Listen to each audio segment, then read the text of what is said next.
नमस्कार, आदाब, आप सभी का स्वागत है वाह नवाब वाह के चौथे एपिसोड में। हम आपको एक एक करके लखनऊ के सभी नवाबों से रूबरू करवाएंगे।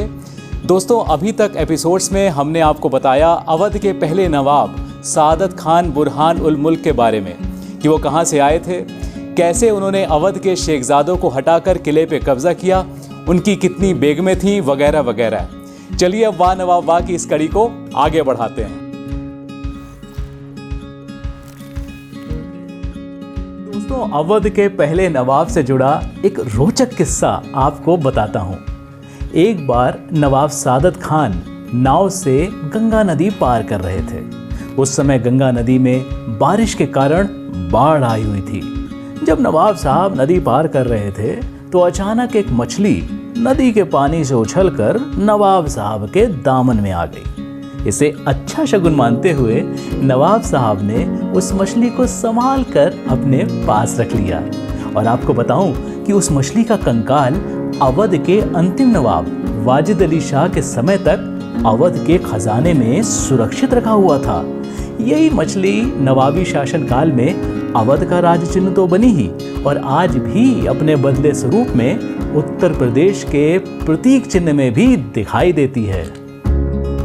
सन 1722 में अवध के पहले नवाब बने सादत खान बुरहान उल मुल्क की जब तीसरी शादी हुई आगरा के सूबेदार की बेटी के साथ, तब किसी को क्या पता था कि इनकी तीसरी बेगम के साथ जो कनीज आएगी, यानी कि मामली दासी जो आएगी, उस पर नवाब साहब का दिल आ जाएगा। जी हाँ, नवाब साहब की तीसरी बेगम के साथ आई बांदी नवाब साहब को पसंद आ गई, और इतनी पसंद आ गई कि उसके साथ उन्होंने अस्थायी विवाह भी कर लिया। और उस कनीज का नाम था खदीजा खानम। नवाब साहब और खदीजा खानम की एक बेटी हुई जिसका नाम सदरुन्निसा रखा गया। ये नवाब साहब की बहुत लाडली थी। जैसे ही सदरुन्निसा बड़ी हुई तब नवाब साहब ने उसकी शादी के लिए उसके मुनासिब लड़का देखना शुरू कर दिया। नवाब साहब को अपनी बेटी के लिए दो लड़के पसंद आए। एक तो उनके बड़े भाई का बेटा यानी उनका भतीजा शेरजंग, तो दूसरा अपनी बड़ी बहन का बेटा मोहम्मद मकीम। दोनों एक से बढ़कर एक, पर नवाब साहब को अपना भांजा यानी मोहम्मद मकीम अपनी बेटी के लिए मुनासिब लगा, तो इन्हीं से सदरुन्निसा की शादी तय कर दी। अवध के पहले नवाब सादत खान ने ये बात छिपाए रखी कि सदरुन्निसा एक मामूली बांदी यानी दासी की बेटी है, और उसकी शादी अपने भांजे से की।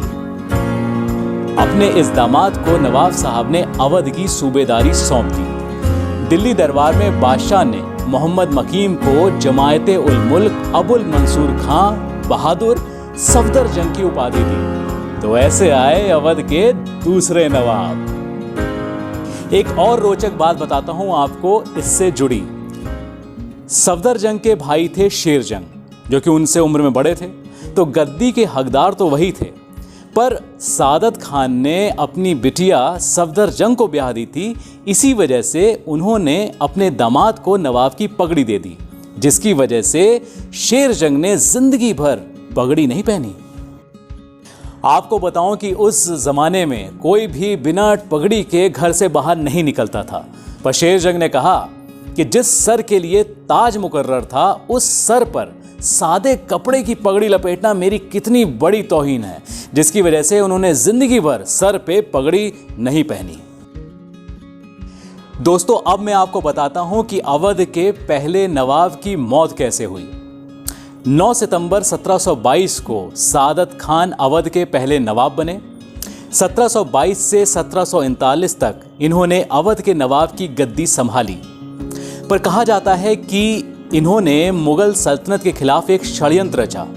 इन्होंने ईरान के नेपोलियन नाम से प्रसिद्ध नादिर शाह को दिल्ली बुलवाया और कहा कि दिल्ली में बेपनाह दौलत है, आकर लूट लो। यहाँ का मुगल बादशाह मोहम्मद शाह रंगीला नचैया है, गवैया है और कमजोर है। कहा जाता है कि सादत खान ने नादिर शाह को यह सपना दिखाकर दिल्ली बुलवाया था कि दिल्ली पर फतेह के बाद उसे हीरे जवाहरात के साथ 20 करोड़ रुपए आसानी से मिल जाएंगे। पर लाल किले पर कब्जा करने के बाद जब नादिर शाह को सादत खान द्वारा बताई गई धनराशि और हीरे जवाहरात नहीं मिले तो वह अत्यंत क्रोधित हुआ। उसने सादत खान को बुलाकर न केवल जलील किया बल्कि धमकाते हुए कहा कि यदि 24 घंटे के अंदर तुमने 20 करोड़ रुपए पेश नहीं किया तो हम तुम्हें जान से मार देंगे।